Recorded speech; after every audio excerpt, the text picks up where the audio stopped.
हाँ बच्चों, हमारा स्टैंडर्ड चल रहा है 115। क्या क्या कर लिया हमने एक बार इसमें। 115 में आपके क्या स्टेप थे? सबसे पहला स्टेप क्या था? Identify contract. उसके बाद में सेकंड क्या था? सेकंड स्टेप आपका क्या था? Performance obligation. थर्ड स्टेप क्या था आपका? Measurement of transaction price. Transaction price में हमने क्या बात करी अभी तक? वेरिएबल कंसीडरेशन की। आज हम किसकी बात करेंगे? Significant financing component. तो हमारे को आज क्या करना है? ट्रांजैक्शन प्राइस मेजरमेंट करते समय फाइनेंस कंपोनेंट का कैसे ध्यान रखना है। ट्रांजैक्शन प्राइस मेजर करते समय फाइनेंस कंपोनेंट का कैसे ध्यान रखना है। अगर मैं अपने स्टडी मटेरियल से बात करूं तो हमारा यहाँ पर टॉपिक खत्म होता है वेरिएबल कंसीडरेशन का। वेरिएबल कंसीडरेशन पर हमने लास्ट क्वेश्चन कल किया था। उसके बाद में स्टडी मटेरियल के बीच में ही एप्लीकेशन गाइडेंस बना हुआ है। एएस के एंड में एप्लीकेशन गाइडेंस बना हुआ है, ठीक है। उसके अंदर जो अनेक्सर बी है उसके अंदर लिखा हुआ है, ठीक है। अपेंडिक्स जो बी है उसके अंदर ये लिखा हुआ है सेल और रिटर्न का टॉपिक अनेक्सर बी में लिखा हुआ है। वारंटी के बारे में लिखा हुआ है और किसके बारे में लिखा हुआ है? सेल्स बेस्ड रॉयल्टी के बारे में अनेक्सर बी में। तो इन्होंने स्टडी मटेरियल में ये चीज बीच में डिस्कस कर ली, तो इसको हम डिस्कस करेंगे, बट अभी बीच में नहीं डिस्कस करेंगे। स्टडी मटेरियल में बीच में आ गई, इसको हम बाद में डिस्कस करेंगे, पक्का इसको करेंगे, ऐसा नहीं है कि इसको छोड़ देंगे। लेकिन अभी हम क्या बात कर रहे हैं? सिग्निफिकेंट फाइनेंसिंग कंपोनेंट हो जब ट्रांजैक्शन प्राइस में, तब कैसे होगा। अब पहले तो इसका मतलब समझते हैं, meaning of significant financing component. इसका मतलब क्या है? बिल्कुल सिंपल सा मतलब है कि डेटर आया मेरे पास, उसने बोला मुझे आज गुड्स चाहिए। मैं कहा कोई बात नहीं, ले जाओ। उसने मुझे बोला कि गुड्स तो मैं अभी लेकर जाऊंगा, लेकिन मैं पेमेंट 3 साल के बाद कर पाऊंगा। मैं कहा कोई बात नहीं, 3 साल के बाद आप मुझे कितने रुपए दे देना? 1,50,000 रुपये। अब मैं कैश प्राइस, अगर मैं कैश में सेल करता तो मैं इसको कितने में सेल करता? 1,00,000 में। और डेटर से मैंने कुछ नहीं बोला 1,00,000 वगैरह वगैरह, ये बात डेटर को बताई नहीं। बस मैंने क्या बोला? आप 1,50,000 रुपये दे देना, आप 3 साल बाद पेमेंट कर रहे हो। तो बताओ 50,000 एक्स्ट्रा क्यों ले रहा हूँ? फाइनेंस कंपोनेंट के। मैं माल तो कितने के बेच रहा हूँ? 1,00,000 का ही, लेकिन 3 साल लेट करने की पेमेंट क्या कर रहा हूँ? 50,000 ले रहा हूँ। इसको हम क्या बोलते हैं? Financing component. कि 1,50 का जो ट्रांजेक्शन प्राइस है ना आपका, 1,50 का दिखने में ये लग रहा है ट्रांजेक्शन प्राइस है, गुड्स की सेल प्राइस है, लेकिन आपको ये वास्तव में कितना ले रहे हो? आप 50,000 ब्याज का ले रहे हो, अदरवाइज तो आप कितने पे सेल करते? 1,00,000 पे। तो ये स्टैंडर्ड आपको क्या बोलेगा? जब फाइनेंस कंपोनेंट इन्वॉल्व हो, पूरा गाइडेंस है इसके ऊपर कि कब मानना है, कैसे मानना है, किस तरह से करना है। लेकिन एक बार आपको मतलब समझ में आए तब मैं एंट्रीज करके बताता हूँ, आपको मतलब समझ में आएगा। आप क्या बोलोगे? डेटर्स टू रेवेन्यू कितने का बुक करोगे? 1,00,000 का। रेवेन्यू किस चीज का? ऑफ सेल ऑफ गुड्स, 1,00,000 का। अब आपको तो वो 1,50 देगा, तो इन 3 सालों में इंटरेस्ट की इनकम बुक करोगे। डेटर टू इंटरेस्ट कितने का? 50,000 का। Over the period of 3 years ये इनकम बुक करोगे। और फिर जब वो आपको 1,50,000 दे देगा तो कैश टू डेटर्स 50, 1,50,000। सर 3 सालों में 50,000 कैसे कैसे आएंगे? वो मैं तुमसे बाद में बात करूंगा। अभी मैं आपको ये नहीं बता रहा कि कैसे कैसे आएंगे, मैं सिर्फ मतलब बता रहा हूँ सिग्निफिकेंट फाइनेंसिंग कंपोनेंट का। इसी वीडियो में हम डिस्कस करेंगे, मतलब फाइनेंसिंग कंपोनेंट वाले पार्ट में ही हम डिस्कस करेंगे, इसी में या नेक्स्ट पार्ट में। अगर देखो, अगर 2 पार्ट में बनती है कि कैसे कैसे बुक करना है। लेकिन मतलब क्या है? अगर ट्रांजेक्शन प्राइस में फाइनेंसिंग कंपोनेंट इन्वॉल्व है तो ट्रांजेक्शन प्राइस को सही वैल्यू पर लाना है आपको। कैसे लाना है वो मैं बाद में बात करूंगा, लेकिन करना एंट्रीज इस तरह से होगी। अब 1,50 में कितना ब्याज है वो हमें सोचना पड़ेगा, कौन सी इंटरेस्ट रेट लगाई जाए, ये सब बातें हम इसमें डिस्कस करने वाले हैं। मैं तो सिर्फ मतलब बताने जा रहा हूँ सिग्निफिकेंट फाइनेंसिंग कंपोनेंट का। और इसका मतलब ये जरूरी नहीं है कि फाइनेंस कौन किसको दे, सैलरी कस्टमर को दे। कई बार कस्टमर सेलर को क्या दे देता है? फाइनेंस। रियल इस्टेट में तो ऐसा ही होता है। रियल इस्टेट में तो क्या होता है? बायर ही हमें क्या देता है? फाइनेंस। मैं एग्जांपल लेता हूँ। सिग्निफिकेंट फाइनेंसिंग कंपोनेंट का मतलब ये है कि कोई भी पार्टी, कस्टमर या डेटर तो एक ही बात होगी, कस्टमर या सप्लायर एक दूसरे को फाइनेंस प्रोवाइड कर रहे हैं, तो ट्रांजेक्शन प्राइस को एडजस्ट करो। अभी मैंने एग्जांपल क्या लिया कि सेलर कस्टमर को फाइनेंस प्रोवाइड कर रहा है। कैसे? सेलर कह रहा है कि 1,00,000 रुपए देने थे आज यहाँ, लेकिन तुम लेट दे रहे हो, तो हम तुम्हें फाइनेंस चार्ज, मतलब तुमसे फाइनेंस चार्ज लेंगे, मतलब हमारे लिए फाइनेंस इनकम है। सेलर ने ये किया। अब अगला एग्जांपल हम क्या करेंगे? सेलर नहीं दे रहा फाइनेंस, सेलर कस्टमर हमें उल्टा फाइनेंस प्रोवाइड कर रहे हैं। देखना, मैं एक बिल्डर हूँ जो प्रॉपर्टीज बेचता हूँ बनाकर। मैंने कस्टमर को बोला कि आप मुझे अभी कितने रुपए दे दो? 30 लाख दे दो। अभी कितने रुपए दे दो? 30 lakh. Property will be handed over to you after 3 years। Property आपको 3 साल के बाद देंगे। तो बताओ कस्टमर ने मुझे पहले ही क्यों दे दिए पैसे? जब वो कहेगा प्रॉपर्टी यहाँ दोगे तो पैसे भी यहीं लेना, प्रॉपर्टी लेट दे रहे हो तो पैसे भी यहीं लेना। उसने मुझे पहले क्यों दे दिए? इसका मतलब उसने मुझे फाइनेंस दिया है। इस केस में मैं एंट्री पता है क्या करूंगा? Bank account debit. तो अभी रेवेन्यू तो बुक करने का मतलब ही नहीं है, अभी मैंने कुछ दिया ही नहीं उसको। तो bank account debit to advance, जिसको हम क्या बोल देंगे? लाइबिलिटी, जिसको हम क्या बोल देंगे? Contract liability. अब 3 सालों में इस एडवांस पर क्या लगेगा? इंटरेस्ट से वो 20 लाख बनता है। कैसे आएगा वो सब हम बातें करेंगे। उसने मुझे 30 लाख पहले दे दिए तो मेरे लिए क्या हो गया? 30 लाख फाइनेंसिंग वाला पार्ट आ गया, और उसका 3 सालों का इंटरेस्ट 15 लाख मान लो, चलो 15 लाख। तो अब मेरे पास कितने की लाइबिलिटी पड़ी है? 15 लाख की। अब मैंने उसको गुड्स डिलीवर किए हैं, जो भी चीज़ थी, जैसे जो घर डिलीवर किया, तो तब मैं आज रेवेन्यू बुक करूंगा, लेकिन कितने का? 45 लैक्स का। तो अब रेवेन्यू कितने का हो गया? 45 लैक्स। भले ही ट्रांजेक्शन प्राइस क्या कोट किया हुआ है, हमने बोला 30 लाख दे दो, फ्लैट बुक करा दो, यहाँ पर तुम्हें फ्लैट मिल जाएगा। 30 लाख दे दो, 30 लाख देने का मतलब अभी दे दो और फ्लैट बुक करा दो, यहाँ पर तुम्हें क्या मिल जाएगा? फ्लैट। तो इसका मतलब मैं फ्लैट के 30 लाख नहीं ले रहा, मैं उससे पहले पहले एडवांस ले रहा हूँ पैसे, पहले पैसे ले रहा हूँ एडवांस में। तो इसका मतलब क्या है? रेवेन्यू फ्लैट का कितना है? 45 लैक्स। तो सिग्निफिकेंट फाइनेंसिंग कंपोनेंट की अकाउंटिंग इस कुछ इस टाइप से होगी। किस रेट से होगी, इंटरेस्ट रेट कैसे ली जाएगी, इसको 3 सालों में, किस साल में कितना कितना, ये सब हम बाद में बात करते हैं। पहले मुझे सिर्फ सिग्निफिकेंट फाइनेंसिंग कंपोनेंट का मतलब बताना है। इसका मतलब ये नहीं है कि हमेशा सैलरी बायर को फाइनेंस कर रहा है, बायर भी सेलर को क्या कर सकता है? फाइनेंस। ये गुड्स डिलीवरी की डेट है, मतलब इसको अगर मैं टेक्निकल भाषा में बोलूँ तो यहाँ परफॉर्मेंस ऑब्लिगेशन डिस्चार्ज होगा। अब कस्टमर इससे लेट पैसे दे रहा है, कस्टमर इससे पैसे लेट दे रहा है, तो कौन? सप्लायर किसको फाइनेंस प्रोवाइड कर रहा है? बायर को, कस्टमर को। और कस्टमर पहले पैसे दे रहा है, इसका मतलब क्या है? कस्टमर ने हमने क्या दिया है? फाइनेंस दिया है। तो कस्टमर जब पहले पैसे दे रहा है तो भले 30 लाख दे रहा है, लेकिन ट्रांजेक्शन प्राइस हमने कितना मानना है? 45 लैक्स। प्रीवियस एग्जाम्पल के हिसाब से बता रहा हूँ। तो हमने बोला 30 लाख रुपए दे दो और फ्लैट तुम्हारा हो जाएगा 3 साल के बाद। तो भले ही ट्रांजेक्शन प्राइस 30 लाख कोट किया हुआ है, लेकिन हमें ट्रांजेक्शन प्राइस कितना मानना होगा? 45 लैक्स। कैसे आएगा? इंटरेस्ट वगैरह सब देखते हैं। और अगर कस्टमर मुझे यहाँ 30 लाख दे रहा है, तो इसका मतलब ये नहीं है कि वो 30 लाख गुड्स के दे रहा है, उसको डिस्काउंट करवा के यहाँ कितना लाना पड़ेगा? 25 लाख का। और मैं बोलूंगा कि रेवेन्यू गुड्स का तो कितना है? 25 लाख, 5 लाख इसका इंटरेस्ट का। या जो एग्जाम्पल था हमारा उसके अकॉर्डिंग क्या था? कस्टमर हमें यहाँ 1.5 लाख दे रहा था, तो हमने रेवेन्यू कितना माना था? 1 लाख। कुछ इस तरह की बातें हमने इसमें करनी है। सिग्निफिकेंट फाइनेंसिंग कंपोनेंट का मतलब तो समझ में आया। तो अब ये कहता है कि पहले तो ये गाइडेंस देगा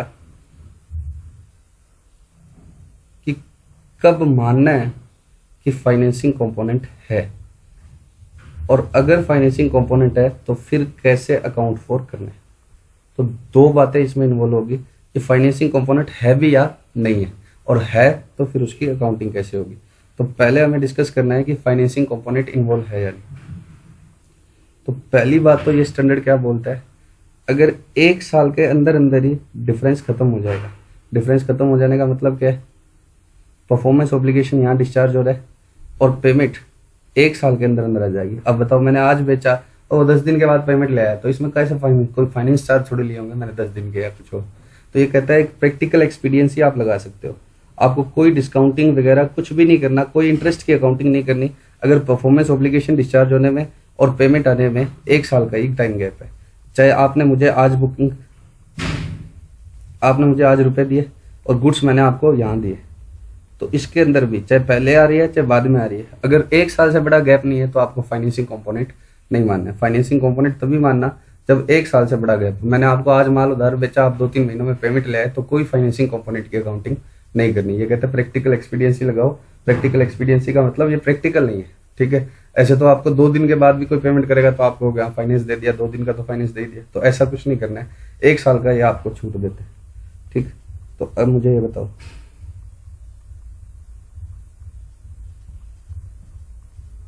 यहाँ परफॉर्मेंस ऑब्लिगेशन डिस्चार्ज होगा, जो भी मेरा काम है वो मैंने यहाँ किया। आपने मुझे पेमेंट, मैं 1 साल की लाइन हाईलाइट करता हूँ, पहले और बाद का 1 साल, ठीक है। अगर यहाँ पेमेंट आ रही है तब हम मानेंगे कि फाइनेंसिंग कंपोनेंट इन्वॉल्व है, सप्लायर ने कस्टमर ने हमें फाइनेंस प्रोवाइड किया है। और यहाँ पेमेंट आ रही है तो हम क्या मानेंगे कि हमने कस्टमर को फाइनेंस प्रोवाइड किया है। कैसे अकाउंटिंग होगी थोड़ा बहुत ऊपर मैंने तुम्हें रफ आइडिया दे दिया, ठीक है। तो आपको फाइनेंसिंग कंपोनेंट को अकाउंट फॉर करना होगा। अगर पेमेंट यहाँ आ रही है, यहाँ आ रही है, यहाँ आ रही है, यहाँ आ रही है, यहाँ आ रही है, यहाँ आ रही है, यहाँ आ रही है, यहाँ आ रही है, तो इसके दौरान आपको कोई फाइनेंसिंग कंपोनेंट नहीं मानना है। तो अगर परफॉर्मेंस ऑब्लिगेशन से दाएं बाएं 1 साल का ही फर्क है तो आपको फाइनेंसिंग कंपोनेंट नहीं मानना। सेकंड, वर्ड ही क्या यूज किया हुआ है इसने, सिग्निफिकेंट होना चाहिए। सिग्निफिकेंट फाइनेंसिंग कंपोनेंट होना चाहिए। अगर सिग्निफिकेंट नहीं है तो उसको आपको क्या कर देना है, इग्नोर। मैं आपको ए इसका टेक्स्ट बताता हूँ। अब सिग्निफिकेंट क्या है वो मैं आपको बताऊंगा अभी।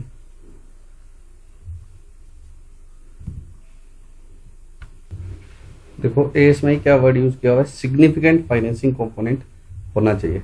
वो चाहे एक्सप्लिसिटली हो सकता है, इम्प्लिसिटली। एक्सप्लिसिटली का मतलब मैंने बोल दिया कि 1 लाख रुपए में बेचता हूँ, तो मुझे 2 साल बाद पेमेंट कर रहे हो तो मुझे 1.5 लाख दे देना, ठीक है, तो साफ साफ बोल दिया। और नहीं तो तुम आए मेरे पास माल लेने, मैंने तुम्हें बताया ही नहीं कैश प्राइस, तुमने आते ही मेरे को सीधा क्या बोल दिया कि 2 साल पेमेंट 2 साल बाद कर पाएंगे। मैं कहा ठीक है, आप कितना कर देना, दो गुड्स ले जाओ, 1.5 लाख का गुड्स दे दो। मैंने साफ साफ नहीं बताया, लेकिन मैंने फाइनेंस चार्ज जोड़ रखे हैं, तो इम्प्लिसिटली भी वो हो सकता है। और इधर पार्टी में बेनिफिट्स, इधर पार्टी का मतलब जरूरी ये नहीं है कि हम हमेशा ही कस्टमर को फाइनेंस करते हैं। कस्टमर हमें अगर अर्ली पेमेंट करते हैं तो वो हमें फाइनेंस कर रहे हैं, ठीक है। तो सिग्निफिकेंट फाइनेंसिंग कंपोनेंट चाहे इम्प्लाइडली भी हो सकता है, ये बात आगे इसमें पैराग्राफ में लिखी है। तो अब what is significant financing component, इसके ऊपर इसने क्वेश्चन बनाया हुआ है, ठीक है। Entity shall consider the significance of financing component only at contract level and not whether the financing is material at portfolio level. Portfolio level का मतलब अब 4 कॉन्ट्रैक्ट पर हो सकता है कि मेरे लिए पैसे सिग्निफिकेंट हो जाए, लेकिन एक एक के लिए नहीं। समझना ध्यान से। तो मैं एक सिंपल बात बोलता हूँ कि बुकिंग करते समय मैंने रुपए ले लिए, फ्लाइट बुक करवा रहे हो आप, फ्लाइट तो मेरा यहाँ बन पाएगा। मैंने आपसे बोला कि आप अभी कुछ टोकन मनी जमा करा दो 50,000, फ्लाइट कितने का है, 5 करोड़ का है, ठीक है। 50,000 क्या 1 लाख भी अगर करवा लिया जाए तो कोई बहुत बड़ा आपने मुझे फाइनेंस नहीं प्रोवाइड किया। ये तो मैंने इसलिए ले लिया कि ठीक है कि आप का इंटरेस्ट रहेगा, आप बाद में कहीं मुकर ना जाओ खरीदो ना। तो ये आपने मुझे फाइनेंसिंग कंपोनेंट इतना जल्दी पैसा दे दिया, 3 साल पहले भी दे दिया, तो भी ये कोई सिग्निफिकेंट बात नहीं लगती मुझे, ठीक है। और ऐसे ही अगर मैंने कई सारे कस्टमर से ऐसे ले रखे, अरे कई सारे कस्टमर से ऐसे ले रखा है, तो ये बिल्डिंग है, इसमें कई सारे फ्लैट्स बनने वाले हैं, 2-4, और ये ऐसे कई सारे बिल्डिंग है, बहुत सारे मैंने फ्लैट्स बुक कर लिए। तो 1-1 लाख करके मेरे पास बहुत सारा सिग्निफिकेंट अमाउंट हो गया। तो भी मुझे कॉन्ट्रैक्ट वाइज देखना है। 5 करोड़ के रिलेशन में तो ये 50,000 रुपये बहुत कम थे ना। 5 करोड़ का 50,000 क्या था, बहुत कम था, 1% भी नहीं था। देखो 5 करोड़ है, 5 करोड़ का 10% कितना होता है, 50 लाख। 1% कितना होता है, 5 लाख। मैंने 50,000 1 लाख रुपए सिर्फ एडवांस बुकिंग के किए हैं, तो ये कोई सिग्निफिकेंट बात नहीं है। अब आप इस 1 लाख या 50,000 की एंट्री करो bank account debit to advance, और फिर इसको इसके ऊपर इंटरेस्ट और लगाओ। 50,000 के ऊपर क्या लगाओ आगे, के मतलब 1000, interest account debit to advance, फिर थोड़ा सा रेवेन्यू बढ़ के 50,000 का कितना तो रेवेन्यू बढ़ेगा। 5 करोड़ के रिलेशन में क्या है, 50,000 का इंटरेस्ट। ये तो रेवेन्यू का है ही है, ये तो आगे एडजस्ट हो जाएगा। आपको सिंपली ऐसे एंट्री कर देनी है बैंक टू एडवांस, और बाद में जब वो आपको बचे हुए ले देगा, 5 करोड़ के बचे हुए पैसे दे देगा, वो अमाउंट डेबिट, एडवांस डेबिट कितने का, 50,000 का, और टू रेवेन्यू कितना, 5 करोड़। बैलेंसिंग फिगर यहाँ आ जाएगा। इस एडवांस पर इंटरेस्ट लगा लगा के कुछ बढ़ाने की जरूरत नहीं है। कब, जब ये सिग्निफिकेंट ना हो। अब कोई 5 रुपए उधार दे गया एडवांस में, तो क्या आप सिग्निफिकेंट मानेंगे? मैं सिंपल एक 5 रुपए कौन देता है, मैं समझाने के लिए बोल रहा हूँ कि सिग्निफिकेंट वाली बात होनी चाहिए। और सिग्निफिकेंट का असेसमेंट कैसे करना है, हर एक कॉन्ट्रैक्ट के लेवल पर करना है, ना कि सारों को दे लिया जाए। मैंने सबसे थोड़ा थोड़ा एडवांस लिया और टोटल अमाउंट बहुत ज्यादा होगी, तो ऐसे नहीं चेक करना, ठीक है। फाइनेंसिंग कंपोनेंट सिग्निफिकेंट या इनसिग्निफिकेंट, सर हम कैसे करेंगे? देखो ये तो प्रैक्टिकल इशू है। आप मेरे को मान लो 15,000 फीस है अपनी, और आप मुझे पहले दिन 50 रुपए दे गए, या 500 रुपए दे गए, या 1000 रुपए दे गए। मैंने कहा कि 1000 रुपए पहले दे जाओ बैच बुकिंग का, बाद जब बैच स्टार्ट होगा बाकी बाद में दे देना। तो ठीक है, अब 1000 रुपए मेरे लिए कोई मटेरियल नहीं है। अब 15,000 में से तुमने 10,000 पहले दे दिया, तो हो सकता है मटेरियल। तो ये मेरे को आप जानते हो, आपको पता है कि 15 में से 10 सिग्निफिकेंट है, तो वैसे जिसके लिए काम कर रहे होगे वहां पता होगा। इसके ऊपर किसी तरह का गाइडेंस इसमें नहीं है। तो सर हम क्वेश्चन कैसे करेंगे? क्वेश्चन तो कोई ना कोई हिंट देगा ही देगा, ठीक है, लेकिन प्रैक्टिकली इसके ऊपर कोई गाइडेंस इसके अंदर नहीं है। आपको खुद ही सोचना पड़ेगा कि क्या आपके लिए मटेरियल है, सिग्निफिकेंट है, क्या नहीं। ये क्वेश्चन पढ़ते हैं। A commercial airplane component suppliers entered into a contract with the customer for a promised consideration of 70 lakh. कितने का कंसिडरेशन है? 70 lakhs का। मैं एयरप्लेन का कंपोनेंट बना रहा हूँ, एयरप्लेन का कंपोनेंट सप्लायर हूँ, 70 लाख का कंपोनेंट मुझे देना है सामने वाले को। Based on evaluation of facts and circumstances the supplier concluded that 140 represents an insignificant financing component. खुद ही दे दिया कि 1,40,000 अब मेरे को कोई वो एडवांस दे रहा है। अब इसमें क्लियर कट नहीं लिखा हुआ कि 1,40 एडवांस है या उस एडवांस का इंटरेस्ट बनता है। मेरे को ये साफ साफ इस क्वेश्चन से पता ही नहीं लग रहा कि 1,40 है क्या। 70 लाख का कॉन्ट्रैक्ट है, वो 1,40 मुझे एडवांस दे रहा है या 1,40 उस एडवांस का इंटरेस्ट है। बस ये कह रहा है कि 1,40 जो है वो इनसिग्निफिकेंट है, भगवान जाने क्या है। ठीक है, because an advance payment received in excess of a year before the transfer of goods. Advance payment मिली आपको based on evaluation of the facts and circumstances the supplier concluded 140। Supplier ये कह रहा है 1,40 इनसिग्निफिकेंट फाइनेंसिंग कंपोनेंट है। तो इसको देखकर ऐसा लग रहा है कि एडवांस तो ज्यादा अमाउंट का है, फाइनेंसिंग कंपोनेंट जो उसके ऊपर है वो 1,40 है। ठीक है, हालांकि क्लियर कट नहीं दे रखा है कि क्या है। वापस से पढ़ो क्वेश्चन को, तुम देखो ये 1,40 है क्या। मेरे को 70 लाख रुपए वो देगा, मैं किसी के लिए एयरप्लेन का कंपोनेंट सप्लाई कर रहा हूँ। ठीक है, उसके 70 लाख रुपए का ये कॉन्ट्रैक्ट है, 70 लैक्स का ये कॉन्ट्रैक्ट है। यहाँ उसने मुझे कुछ एडवांस दिया, अब उसके ऊपर फाइनेंस कंपोनेंट भी देखूँ ना तो वो सिर्फ कितना बनता है, 1,40,000। Based on the evaluation of facts and circumstances the supplier concluded 140 represented a insignificant financing component because of advance payment। उसने मुझे कुछ एडवांस दे दी, उसका इंटरेस्ट 1,40 बनेगा। तो 70 लाख के कॉन्ट्रैक्ट में 1,40,000 रुपए का फाइनेंस कंपोनेंट मायने नहीं रखता। ठीक है, क्यों? क्योंकि उसने एडवांस दे दिया और 1 साल पहले दे दिया, क्योंकि 1 साल के अंदर अंदर ही दे तो हम उसको मानते नहीं। तो ये 1,40 is not advance, 1,40 is insignificant financing component. 1,40 financing component है जो मुझे इनसिग्निफिकेंट लग रहा है। State whether the company needs to make any adjustment. क्या मुझे कोई एडजस्टमेंट करना चाहिए? नहीं, क्योंकि ये सिग्निफिकेंट नहीं है।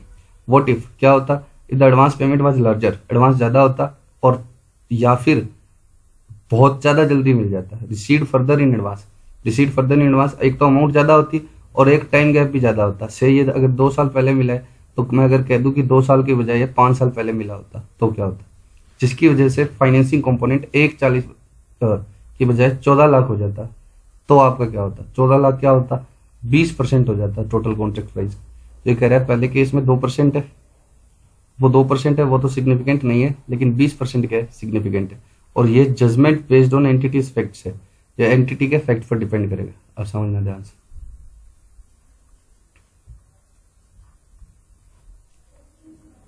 मुझे किसी का 70 लाख रुपए का प्लेन का कंपोनेंट बनाकर देना है।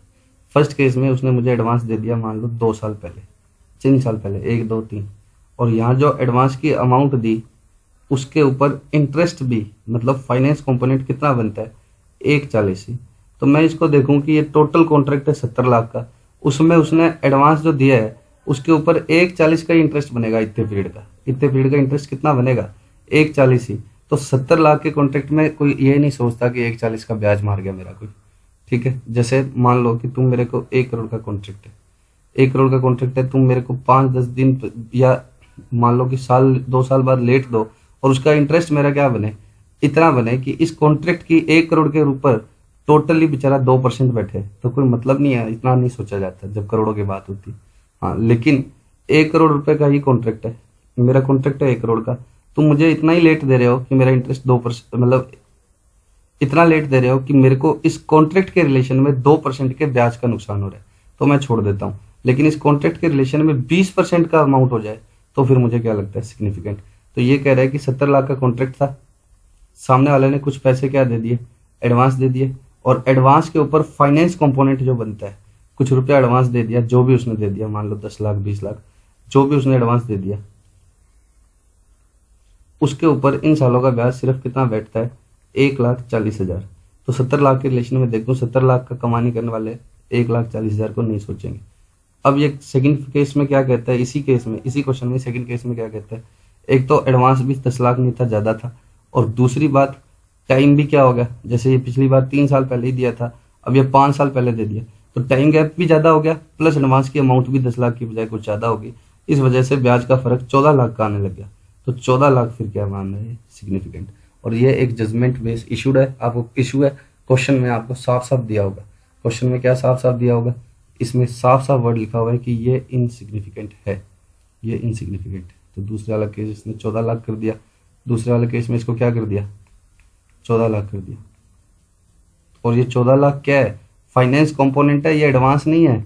70 लाख में 140 रुपये एडवांस नहीं है, रुपये तो कम एडवांस है, उसका ब्याज कितना बनता है 140। तो वो भी सोचने लायक नहीं है। क्यों सोचने लायक नहीं है, 70 लाख का काम कर रहे हो, छोटे मोटे ब्याज नहीं सोचोगे। 14 लाख हो जाए तो सोचने लायक, तब आपको ब्याज की अकाउंटिंग अलग से लगानी पड़ेगी। तो सिग्निफिकेंट क्या होता है ये आपको खुद से सोचना होगा, इसका कोई ऐसा है नहीं स्पेसिफिक गाइडेंस है इसमें कि व्हाट इज सिग्निफिकेंट। ठीक है, आपको क्वेश्चन में कोई ना कोई हिंट मिल जाएगी, जैसे इनसिग्निफिकेंट साफ साफ लिख दिया था इस क्वेश्चन में। ठीक है, और रियल लाइफ में आपको सोचना पड़ेगा कि इसको सिग्निफिकेंट माना जाए या नहीं। और accounting for significant financing component, इसकी अकाउंटिंग तो अभी मैं बात नहीं कर रहा। और पहले मैं पूरा गाइडेंस ये सारा करूंगा, मैं चिंता मत करो, A to Z क्वेश्चन होंगे एक एक।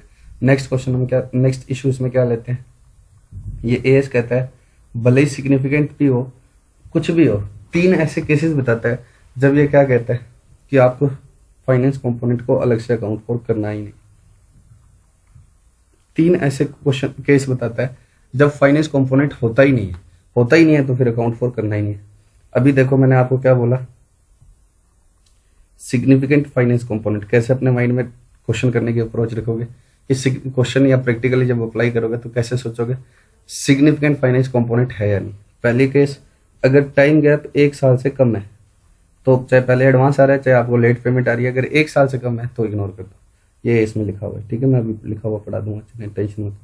दूसरा केस क्या है, टाइम गैप 1 साल से ज्यादा भी है, बस टोटल कॉन्ट्रैक्ट के रिलेशन में, टोटल कॉन्ट्रैक्ट के रिलेशन में जो ब्याज बनता है वो बहुत ही क्या है, इनसिग्निफिकेंट सी बात है, बहुत ही क्या है, इनसिग्निफिकेंट सी बात है, तो इग्नोर कर दो। फॉर एग्जाम्पल, तुमने मेरी फीस देनी है 15,000 रुपये। ठीक है, तुमने मेरी फीस कितनी देनी है, सॉरी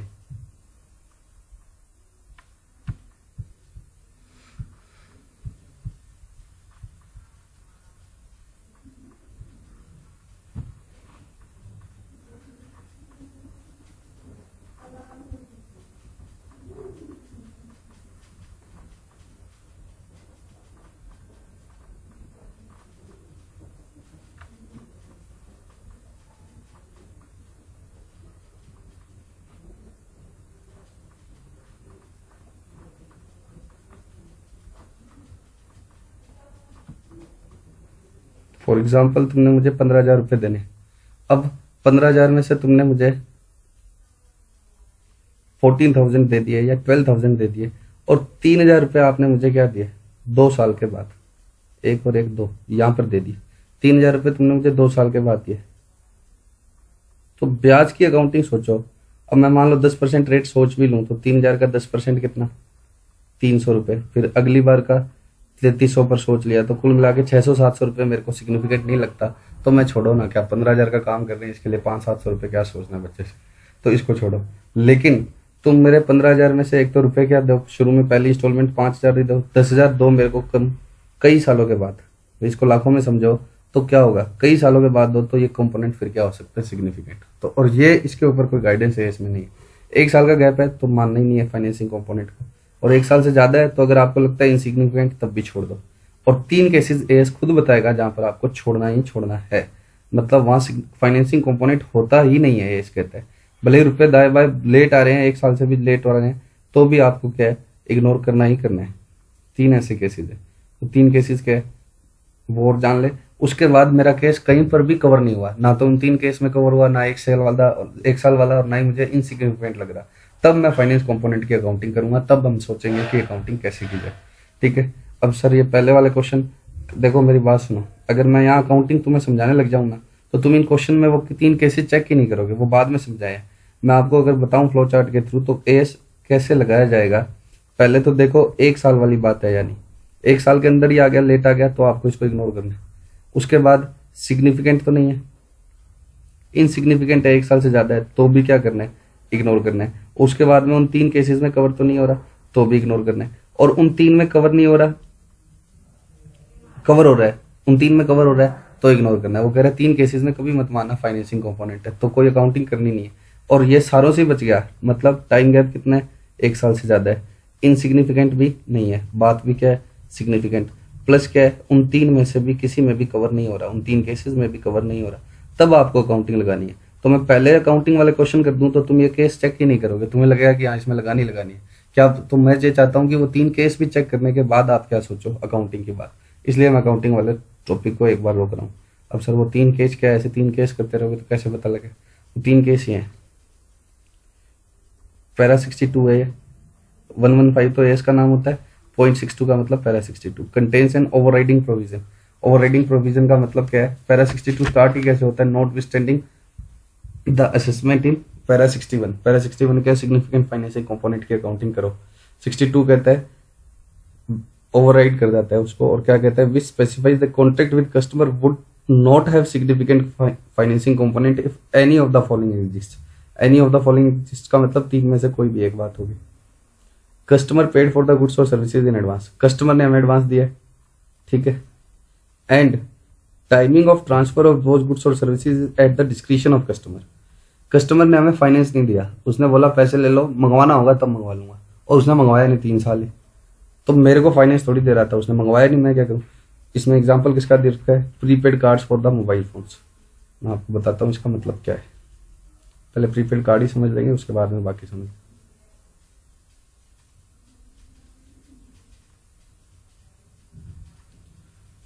मेरे पास वोडाफोन की सिम है, मैंने 3 साल का एक साथ क्या ले लिया, रिचार्ज करवा लिया। 3 साल का एक साथ रिचार्ज करा लिया। मैं कभी पैसे पड़े हैं, अपने को सस्ता पड़ रहा है, तो अपने 3 साल का एक साथ क्या करवा लेते हैं, रिचार्ज। जैसे आप लोगों के पास प्लान आते हैं 1 महीने का इतना, 3 महीने का इतना, साल भर का इतना, तो ऐसे कॉर्पोरेट कस्टमर को ये बड़ा ऑफर देते हैं कि 3 साल का 5 साल का करवा लो, तो आपको बहुत सस्ता लगा देंगे, ठीक है। तो मैंने 3 साल का एक साथ रिचार्ज करा लिया, तो मैंने वोडाफोन को पैसे दे दिए,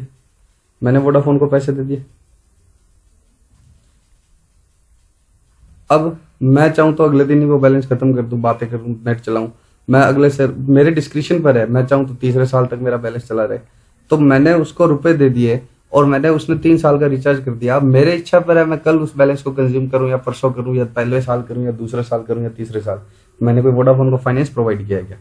वोडाफोन तो क्यों पैसे पहले ले लेता है कि ठीक है कस्टमर पक्का हो गया, इधर तो जियो पे तो नहीं लेगा। मैंने 3 साल का करा लिया, बाद में जियो और भी अग्रेसिव हो गया मार्केटिंग में, तो हो सकता है मैं इधर उधर चला जाऊं, तो उसको पता है कि 3 साल के पैसे दे दिए।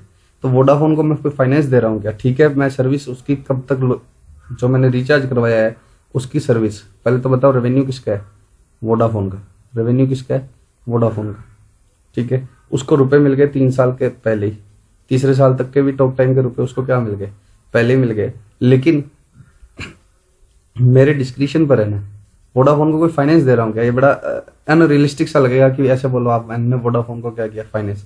और वोडाफोन भी क्या करे, बात का रेवेन्यू अभी बुक करे कि कुछ रेवेन्यू कम बुक करे, वो कह रहे हैं कि 10,000 आ गए, जिसमें से क्या है 8,000 तो रेवेन्यू है और ये सब, तो ऐसा ठीक नहीं रहेगा। तो जब कस्टमर के डिस्क्रिप्शन पर है, वो ले ही नहीं रहा, तो इन्होंने तो वोडाफोन का एग्जाम्पल दे दिया, या मतलब प्रीपेड का एग्जाम्पल दे दिया। मैं आपको सही एग्जाम्पल देता हूँ आपको किस टाइप, सुना ध्यान से। ये एक फैक्ट्री वाला है और ये कंपोनेंट सप्लाई करते हैं, ये मेरे रॉ मटेरियल, मेरे लिए क्या है, रॉ मटेरियल का कोई कंपोनेंट सप्लाई करते हैं। मुझे अगले 3 सालों में ह्यूज प्रोडक्शन चाहिए, मुझे अगले 3 सालों में प्रोडक्शन चाहिए, और मेरा प्रोडक्शन शेड्यूल ऐसा है कि अचानक से क्या बढ़ जाती है, डिमांड बढ़ जाती है। तो मैं इस फैक्ट्री वाले के पास गया कि मेरे को 5 लाख यूनिट अगले 3 सालों के लिए आपसे चाहिएगी। मेरे भले ही अभी बना कर रखो, मुझे मतलब नहीं है, रुपए ले लो आज ही, और मेरे को जब जरूरत होगी तब पहुंचवा देना। रुपए ले लो आज ही, मेरे को जब जरूरत होगी मैं तुम्हें बोलूंगा आज इतनी यूनिट भिजवा दो, आज इतनी यूनिट भिजवा दो। 3 सालों में तुमसे 5 लाख यूनिट लेंगे ही लेंगे, और मुझे जब जरूरत हो ना तब पहुंचवा देना। उस समय नाटक मत कर देना, बनी हुई नहीं है, मेरे से ले लो रुपए, और क्या है, मेरे को जब जरूरत होगी। तो फैक्ट्री वाले को क्या मैं फाइनेंस दे रहा हूँ क्या, फैक्ट्री वाला कह रहा है आपने रुपए एडवांस में दे दिए, फैक्ट्री वाले को क्या उधार की जरूरत थी, नहीं। ये तो कस्टमर के डिस्क्रिप्शन पर है। अब मान लो इस 5 लाख में से कुछ यूनिट मैंने तीसरे साल में मंगवाई, तो फैक्ट्री वाले ने गुड्स तो मुझे 3rd ईयर दिए, लेकिन क्या रुपए मैंने उसको बहुत पहले दे दिए। तो क्या फैक्ट्री वाला इसमें फाइनेंस कंपोनेंट मानेगा, नहीं। क्यों नहीं मानेगा, हो सकता है मैं पहले साल ही मंगवा लेता, वो तो बाई चांस मैंने दूसरे तीसरे साल में मंगवाई। जब कस्टमर के डिस्क्रिप्शन पर है चीज लेना, तो वो रुपए देगा पहले ही, और वो कहता है मेरे को जब जरूरत होगी मैं मंगवा लूंगा। तो मेरा प्रोडक्शन अनइंटरप्टेड चलता रहे, इसलिए रॉ मटेरियल वाले को क्या बोला कि रुपए ले लो अभी, और मेरे को जब जरूरत पड़ेगी मैं अपना मंगवाता रहूंगा, ठीक है। मेरे स्टोरेज स्पेस की प्रॉब्लम हो सकती है, 10 प्रॉब्लम हो सकती है कि मैं तुमसे कम मंगवाऊंगा। तो मैंने उसको क्या बोला कि आप रुपए ले लो और मैं मंगवा लूंगा जरूरत के अकॉर्डिंग, तो मैंने उसको कोई फाइनेंस नहीं दिया। तो जब आप रुपए एडवांस में दे रहे हैं तो रेवेन्यू मतलब कस्टमर ने हमें रुपए क्या दे दिया एडवांस में, तो भी हम ये नहीं मानेंगे कि कस्टमर ने हमें फाइनेंस प्रोवाइड किया है। कब? जब timing of transfer of goods और services at the description of customer, इस केस में नहीं मानना। तो कोई इंटरेस्ट की अकाउंटिंग आपको नहीं करनी, जो पैसा आया उसको उसके अंदर, ठीक है, उसका ट्रांजेक्शन प्राइस कोई भी एडजस्टमेंट नहीं करना इंटरेस्ट के लिए, ठीक है।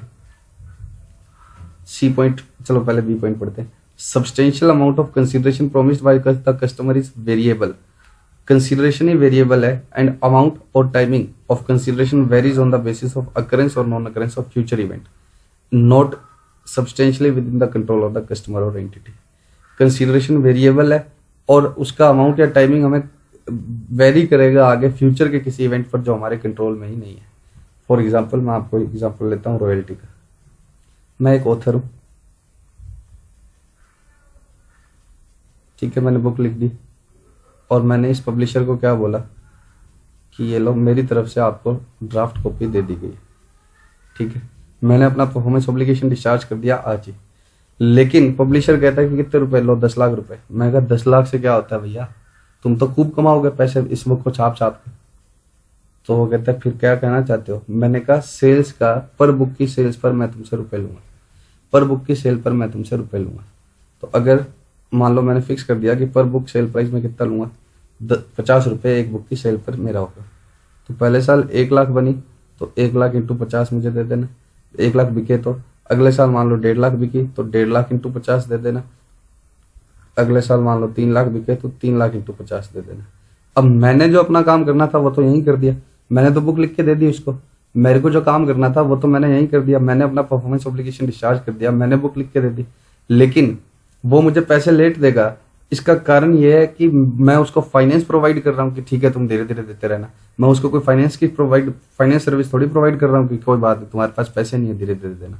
पैसा तय लेट आएगा, लेकिन 2 साल भी लेट आएगा, 3 साल भी लेट आएगा। इसका कारण ये नहीं है कि मैं उसको फाइनेंस दे रहा हूँ, इसका कारण ये है कि हमारा कंसिडरेशन वेरिएबल है और जो किससे डिसाइड होगा फ्यूचर में, जो हमारे कंट्रोल में नहीं है। तो इस केस में भले ही आपको ये पब्लिशर, देखो पहले तो रेवेन्यू कौन बुक करेगा, ये ऑथर, ठीक है। रेवेन्यू कौन बुक करेगा, ऑथर। क्यों बुक करेगा, क्योंकि इसकी सेल है ना, इसको क्या रॉयल्टी जो भी है जिस भी नाम से ले रहा है उसका ले रहे हैं, तो इसको सेल प्राइस क्या आएगा, लेट आएगा। इसको सेल प्राइस क्या आएगा, लेट आएगा। तो सेल्स बेस्ड जब रॉयल्टी लेते हैं आप, कंसिडरेशन क्या लेते हैं, सेल प्राइस। और लेट आने का मतलब ये नहीं है कि इसको लेट आएगा इसलिए लेट दे रहा है, पता ही कब लगेगा, 1-2 साल बाद, 3-3 साल बाद। तो भले ही मेरा कंसिडरेशन लेट आ रहा है, लेकिन मैं ये नहीं मानूंगा कि मैं उसको फाइनेंस प्रोवाइड कर रहा हूँ, फाइनेंस थोड़ी प्रोवाइड कर रहा हूँ। वो तो क्या है, हमारे को कंसिडरेशन ही बाद में पता लगेगा, तो आएगा ही बाद में, तो हम कैसे पहले दे दें। तो हमने अपना परफॉर्मेंस ऑब्लिगेशन पहले डिस्चार्ज कर दिया, लेकिन पैसे लेट आ रहे हैं, लेकिन फिर भी फाइनेंस कंपोनेंट नहीं माने। कब, जब consideration is sales based royalty, ठीक है।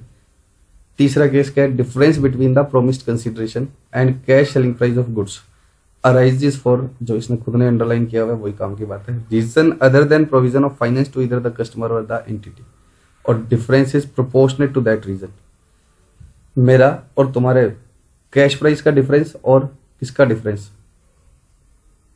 कैश सेलिंग प्राइस और प्रोमिस कंसिडरेशन का डिफरेंस जो आ रहा है वो फाइनेंस की वजह से नहीं आ रहा है, for reasons other than provision of finance आ रहा है। सीधी सी बात है, मैं पैसे जल्दी या लेट ले रहा हूं, लेकिन किसकी वजह से नहीं ले रहा, फाइनेंस की वजह से नहीं ले रहा, कोई और कारण है। और डिफरेंस जो आ रहा है, जैसे मैं कैश प्राइस मेरा कितना है 100, पहले तो इस लाइन को मैं हिंदी ट्रांसलेट करके बताता हूँ क्या कहना चाहता है। कैश प्राइस है 100 और मैंने कंसिडरेशन लिया 150, तो मैंने ज्यादा लिया, तो क्यों ज्यादा लिया, किसी और रीजन से लिया, फाइनेंस की वजह से ज्यादा नहीं लिया। या कैश प्राइस है 100 मैंने पहले ले लिया और पहले ले लिया, तो डिफरेंस जो है कैश सेलिंग प्राइस का और कंसिडरेशन का, प्रोमिस कंसिडरेशन मतलब जो मैं लेने वाला हूँ, और कैश सेलिंग प्राइस का अदर देन फाइनेंस की रीजन से, मैं पैसे जल्दी लेट ले रहा हूँ, तो वो किसकी वजह से नहीं ले रहा, फाइनेंस के कारण नहीं ले रहा। और जो डिफरेंस है वो उसी कारण पर ही है, फाइनेंस की वजह से नहीं है, जो और कोई कारण है उसकी वजह से ही है, और उस कारण की वजह से ये उतना ही डिफरेंस है जितना वो कारण बनता है, जितना वो क्या बनता है, कारण बनता है। इसका मतलब क्या समझना,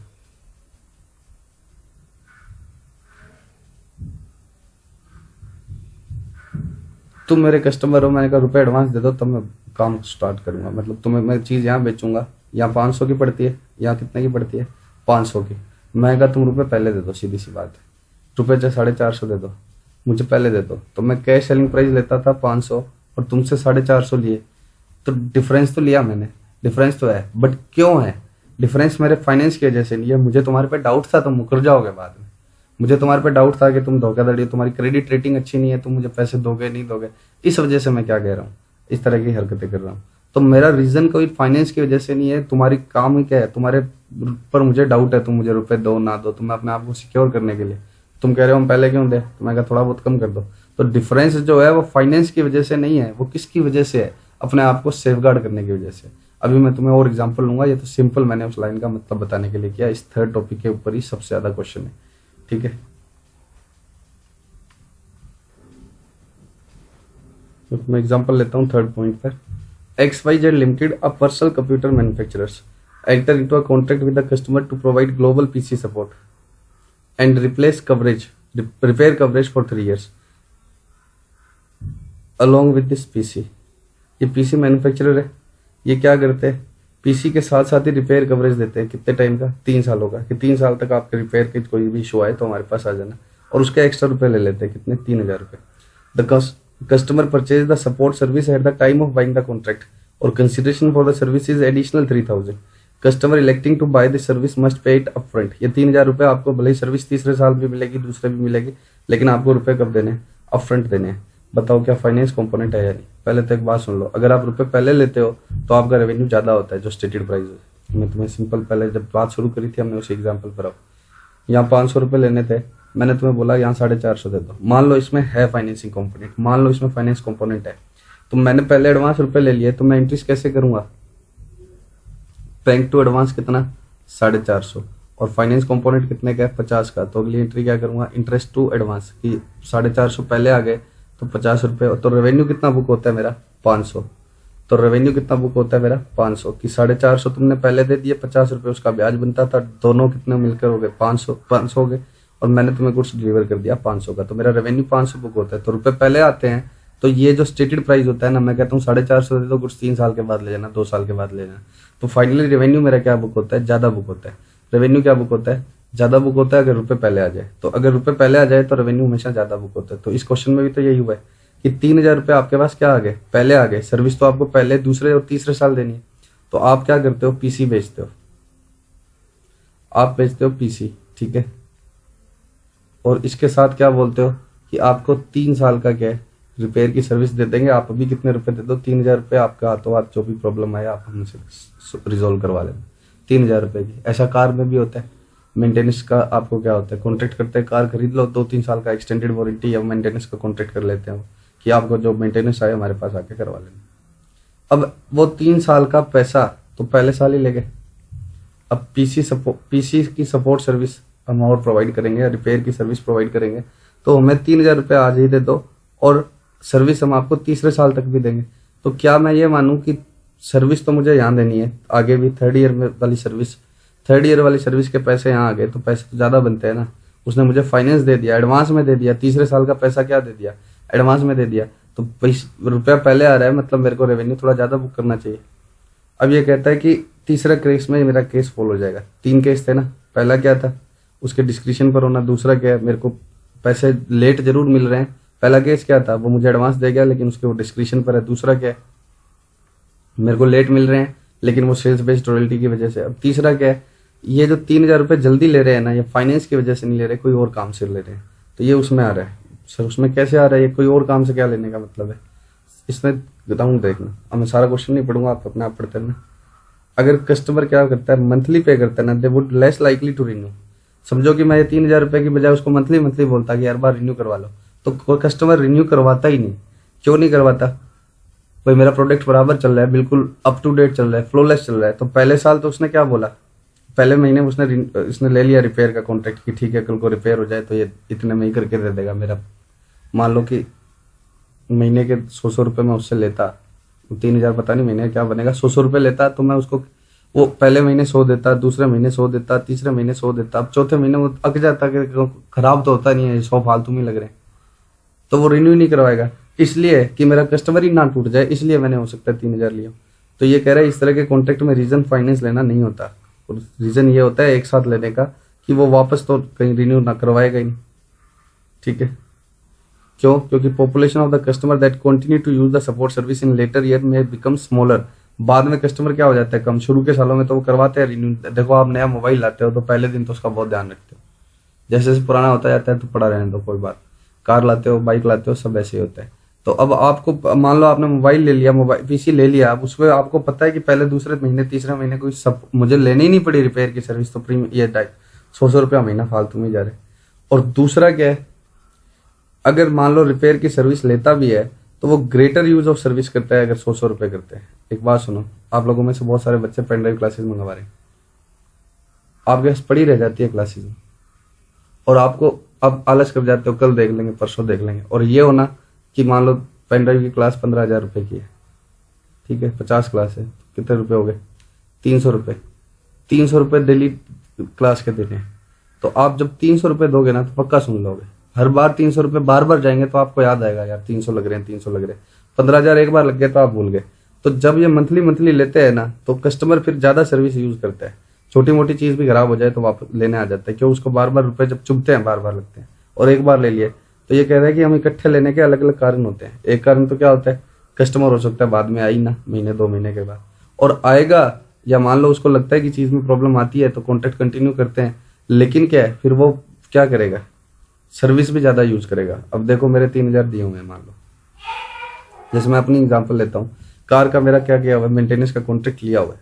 मेरी कार का साइड का शीशा टूट गया, मैं चाहूँ तो फ्री में जाके ठीक करवा लूँ, मेरा मेंटेनेंस कॉन्ट्रैक्ट है, मैं जाता ही नहीं। क्यों नहीं जाता हूँ? ठीक है, कार चल ही रही है ना, कौन टाइम वेस्ट करे।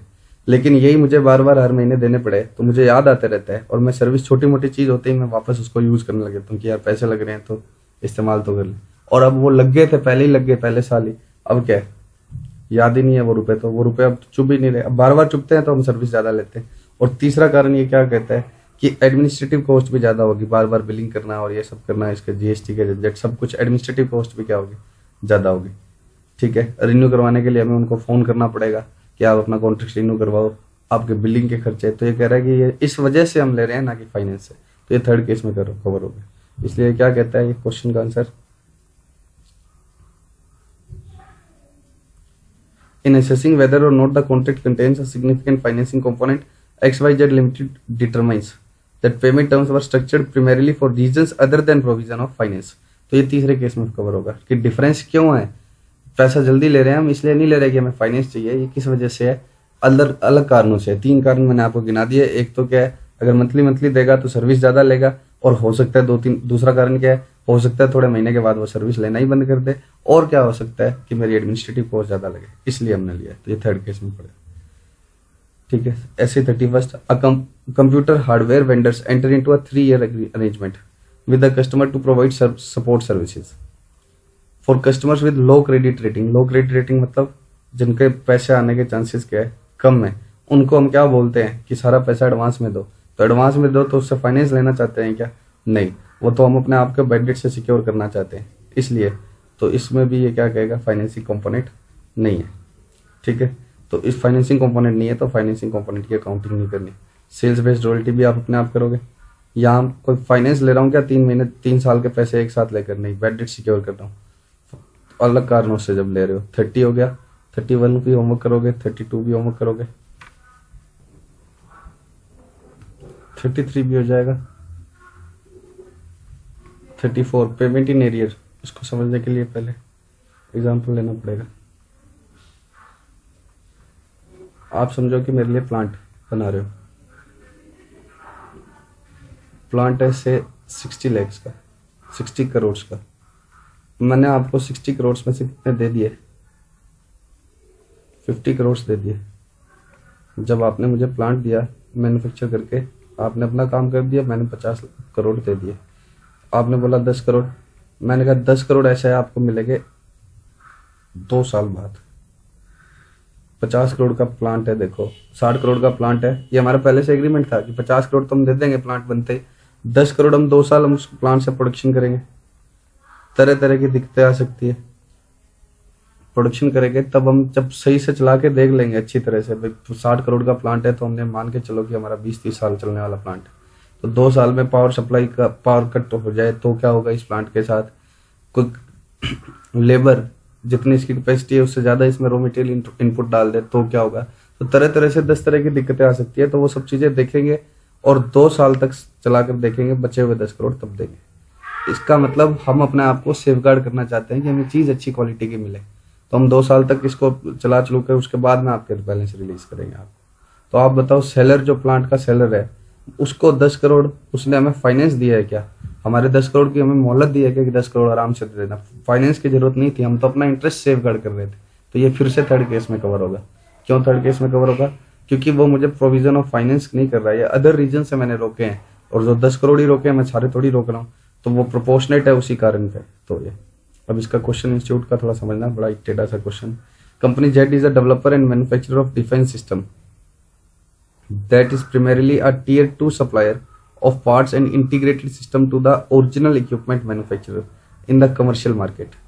हम कोई जेड है, कंपनी जेड है, जो हम क्या डेवलप करते हैं, कोई डिफेंस सिस्टम डेवलप करके देते हैं। इसमें मिसाइल का एग्जांपल है कि हम एक मिसाइल से बनाकर देंगे किनको, ओईएम, जो आगे उसको यूज करेंगे, ओरिजिनल इक्विपमेंट मैन्युफैक्चरर्स इसको यूज करेंगे अपने और पार्ट, मतलब क्या है ओरिजिनल, वो कोई और चीज बनाएंगे, उसका हमारे लिए क्या है, हम जो बनाकर दे रहे हैं वो एक पार्ट है, ठीक है।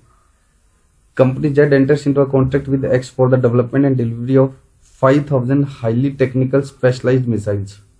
5,000 हमें मिसाइल बनाकर देनी है for use in one of the companies axis platform. Company x के प्लेटफॉर्म में ये यूज होने वाली है। तो कंपनी एक्स क्या है, सब कस्टमर है, और कंपनी जेड क्या है, सप्लायर है, ठीक है। मिसाइल मिसाइल से डरो मत, हमें ये लगाने, ठीक है। ये कंपनी जेड क्या है, सप्लायर है, और कंपनी एक्स क्या है, कस्टमर है। तो कंपनी एक्स के प्लेटफॉर्म में कोई यूज होने वाली हमें क्या बना कर देनी है, missiles. As part of the contract X has agreed to pay. X क्या कह रहा है कि तुम्हें कॉस्ट जितनी लगेगी वो प्लस 100 करोड़ की अवार्ड फीस, तो तुम्हें 100 करोड़ पहले क्या मिलेंगे, एक्स्ट्रा मिलेंगे। मतलब तुम्हारा मार्जिन 100 करोड़ पक्का है, जितनी तुम्हारी कॉस्ट लगे वो मांग लेना, प्लस 100 करोड़ हम तुम्हें तुम्हारे प्रॉफिट दे देंगे। Consideration will be paid to customer related cost incurred near the time company Z incurs the cost. Cost वाले पैसे तो जब जब तुम्हारे लगे तब तब हमसे लेते रहना, लेकिन 100 करोड़ जो तुम्हारा प्रॉफिट है is awarded on successful completion of the development and test fire of the missile. 100 crore कब मिलेगा, सब कुछ सही सही हो जाए और टेस्ट फायर होने के बाद। टेस्ट फायर कब होगा, 16 month from the time of contract is executed. तो टेस्ट फायर कब होगा, 16 महीने के बाद होगा, ठीक है। The contract specifies company jet will earn 100 crore, और 100 करोड़ भी ऐसा नहीं है टेस्ट फायर सही हो गया तो भी, उसके बाद भी हम कई सारे पैरामीटर्स चेक करेंगे, जैसे फाइनल वेट, वेलोसिटी, एक्यूरेसी, कितना एक्यूरेटली मिसाइल आपकी काम की है, वेलोसिटी, वेट, और 10 पैरामीटर्स को ध्यान में रखकर आपको 100 करोड़ दिए जाएंगे। पार्शियल अवार्ड फीस भी मिल जाएगी based on the part pre determined scale. तो 100 करोड़ भी मिल सकते हैं पूरे, पार्शियल मतलब आपने 10 में से 8 पैरामीटर पूरे कर दिया तो हम आपको 80 करोड़ दे देंगे, 7 पैरामीटर पूरे कर दिया तो इतने दे देंगे।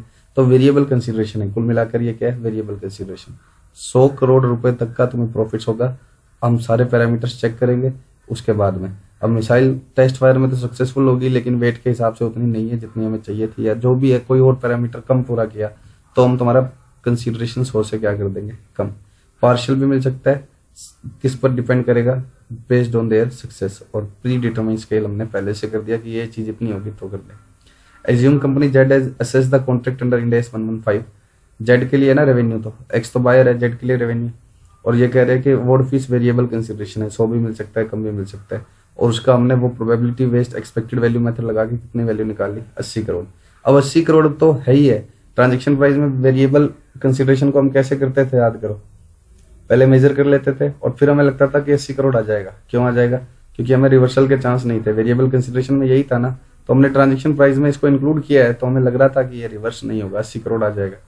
Further the entity has concluded it should recognise revenue over period of time. Over period of time को भूल जाना, देखो ऊपर मैंने 2-4 क्वेश्चन और होमवर्क दिए जिसमें इस तरह की बातें हुई। Control over time, in time, ये जो है ना ये इग्नोर कर देना। स्टेप 5 की बातें, 5वां स्टेप क्या है, जब रेवेन्यू बुक करना है। आप तो बस मुझे ये बताओ कि 80 करोड़ जो मुझे लेट मिलेंगे, 80 करोड़ जो मुझे लेट मिलेंगे उसमें सिग्निफिकेंट फाइनेंसिंग कंपोनेंट है या नहीं है।